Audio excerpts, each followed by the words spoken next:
I rise today to speak on the opposition motion regarding the Trans-Pacific Partnership, or the TPP. But before I start, I'd like to begin with a little quote taken on January of 2014. And I quote, "I support a more ambitious, wider-reaching, which fully and ambitiously integrates Canada into the global economic partnership." And who said that?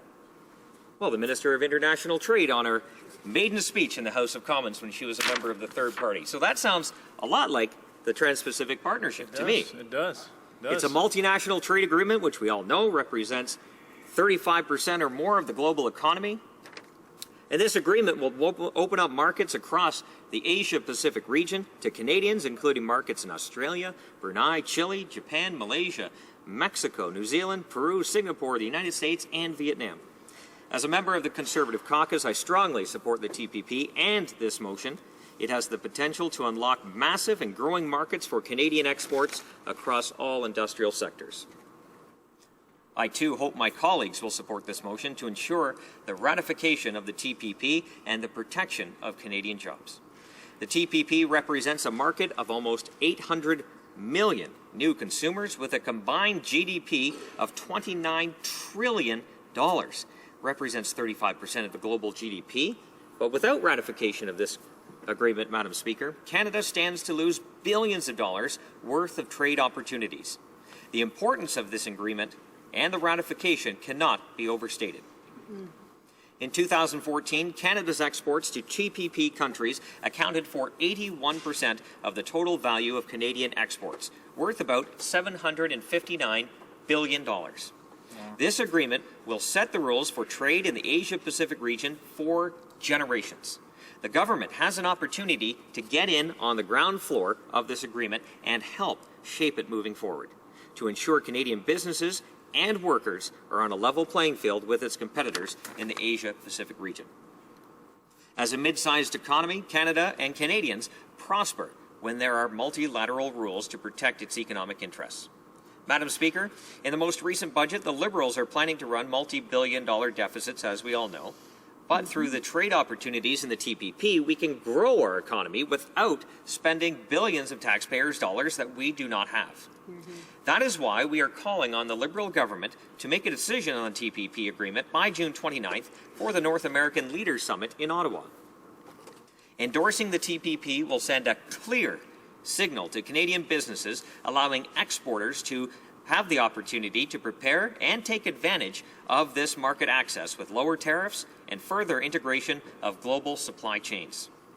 Canada cannot afford to be protectionist. We are a trading nation, and many jobs rely on that trade. That's right. We cannot afford to turn our back on the opportunities available through the TPP. We need to only look back over the last few years during the global economic slowdown to see how a damaging protectionist mentality can be to the economy. Some of the world's biggest economies, the biggest traders, became sworn enemies of trade. Buy American was our biggest trading partner's plan. Then France first. Even China started to implement their own domestic-only plan. What is clear, growing our access to major economies and emerging markets clearly demonstrate long-term gains for Canada and the rest of the world. Instead of appearing in shows in Hollywood, the Minister of International Trade needs to demonstrate leadership on this file. While many believe it is important to showcase herself to Americans, Canadians are worried about their jobs and need a government that will work to create opportunities to protect their livelihoods. I was pleased to see in Budget 2016 that the government has committed to swift ratification of CETA, so citizens, and I quote this, so citizens can quickly reap the benefits of this high-quality agreement. The European market is vast, with more than 500 million potential new customers. And I'd hope that this government would also commit to helping our citizens benefit to more than 800 million more new customers that could be accessible by ratification of the TPP. We have an opportunity, Madam Speaker, to contribute in a significant way to the increase of business channels and embrace the realities of being a player on the world stage. It's time for the Liberal government to be open with Canadians, as well as our allies, and tell them whether or not we support the biggest trade agreement in over 20 years. Madam Speaker, I'd like to quote from Budget 2016. The Trans-Pacific Partnership would offer opportunities to grow Canadian trade with Asia-Pacific countries enhance North American production, and improve job quality in Canada. If the government agrees with our side about the many merits and benefits of this deal, why does it continue to stall ratification? A recent study by the Fraser Institute told us that the TPP could boost Canadian exports by $15 billion and could increase Canada's GDP by over $9 billion. While many sectors and industries will benefit from the TPP, I'd like to speak about some of the benefits for the agricultural sector. Agriculture and the agri-food sector employ close to 2.3 million people and account for 6.6% of Canada's GDP. We're also the fifth largest exporter of agriculture and agricultural food products globally. From 2012 to 2014, those exports to the TPP countries were worth $31.2 billion annually. Exports included canola, wheat, live swine, baked goods, beef, and processed potatoes, and that's just naming a few. Madam Speaker, those are products that are grown right across Canada. In my riding, agriculture is significant. It's an economic driver that supports many communities. And this agreement offers many of those constituents a chance to grow their businesses and prosper. Whether it's beef, pork, wheat, barley, canola oil, processed food, vegetables, food growers and processors, wine and spirits, again, just naming a few, producers and exports all stand to benefit from the TPP. I've spoken to many of my constituents about this deal. It was a big issue during the recent election campaign. They have expressed the benefits it will have for them and their families.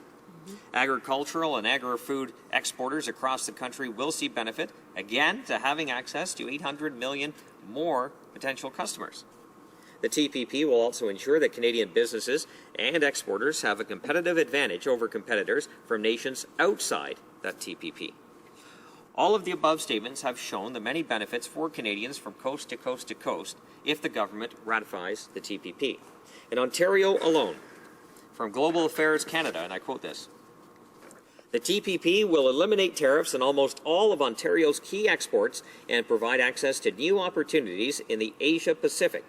The TPP also creates strong and enforceable rules that will help Canadians do businesses in TPP countries with provisions that will reduce regulatory barriers, increase transparency, and reinforce intellectual property rights." End quote. Our previous Conservative government made Canada a global leader in trade liberalization and in the fight against protectionism. Ratifying the TPP at this time gives the Liberals the chance to prove that they are really serious about trade. Madam Speaker, ratifying the TPP will make Canada the only G7 nation with free trade access to the United States and Americas, Europe, and Asia-Pacific. That's a huge advantage. Absolutely. It's an important deal. And again, I really hope the Liberals do support our motion. With the TPP, Canada will have free trade agreements with 51 nations, giving Canadian businesses, access to 60% of the global economy. With the significant number of benefits for Canadians, again, I'm really hoping that the Liberal government sees our message, hears our message, and supports this motion.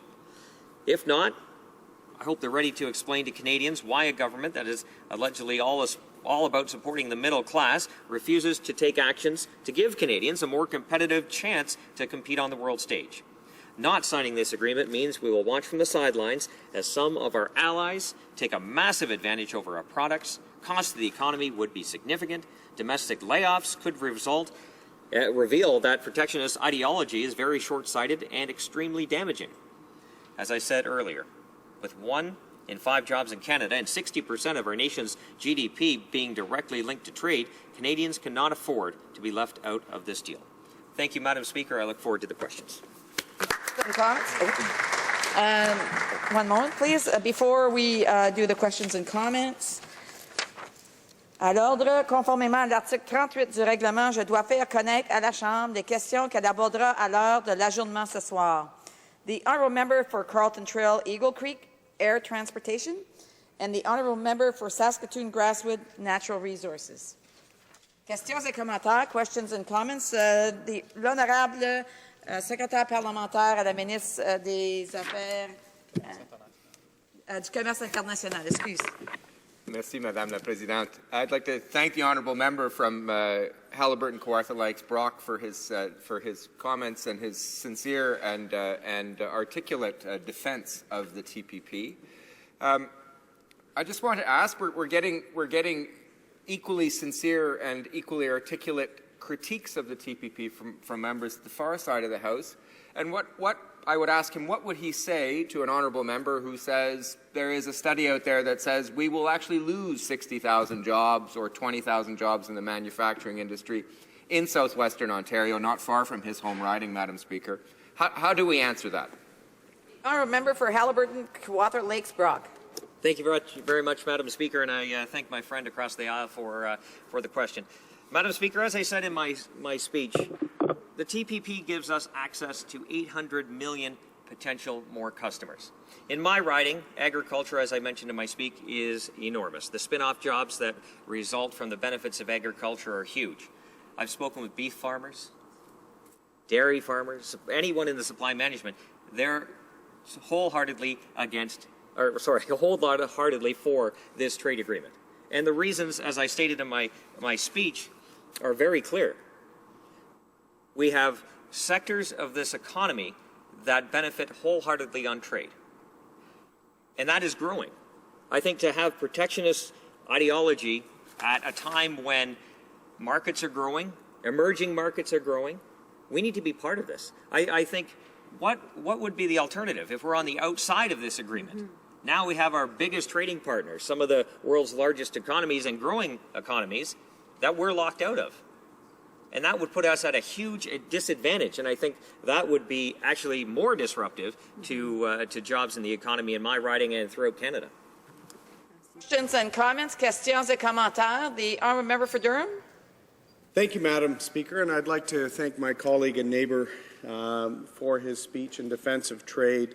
And I'm going to follow up on the question he responded to the Parliamentary Secretary on international trade, who sometimes takes positions in favour of TPP, sometimes apparently quoting privacy or studies against, in a similar fashion to the minister, who won't defend a trade deal like this as being in Canada's national interest, because if Canada's not at the table, we will have no interest in those markets and what will be 50% of the global economy by 2050. So my question to my colleague is, the Conservative government put trade and the jobs from it as a clear economic priority, whereas the new Liberal government, like most issues, prefer committee and study and avoiding decisions.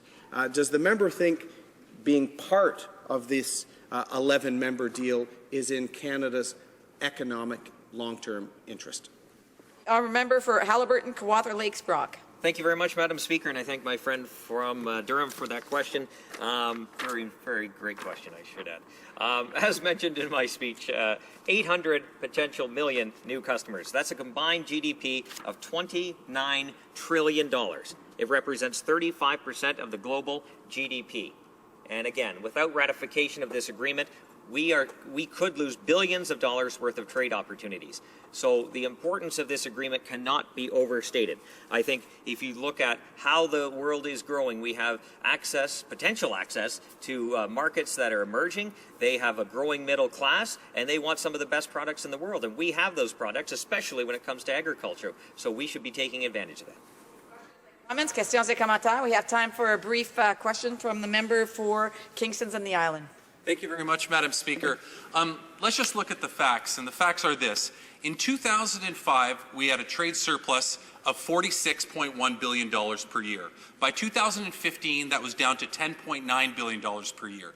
The previous government, taking its approach of let's just get a deal, didn't get us anywhere, and that even includes after the recession we continued to go down. On the other hand, we have the NDP who are saying let's reject the deal without even looking at it. The Liberals' position is let's look at this, let's analyze it, let's negotiate it from a position that can be to our advantage. So my question to the member opposite is, why would you be so persistent on accepting this deal without first having a look at it?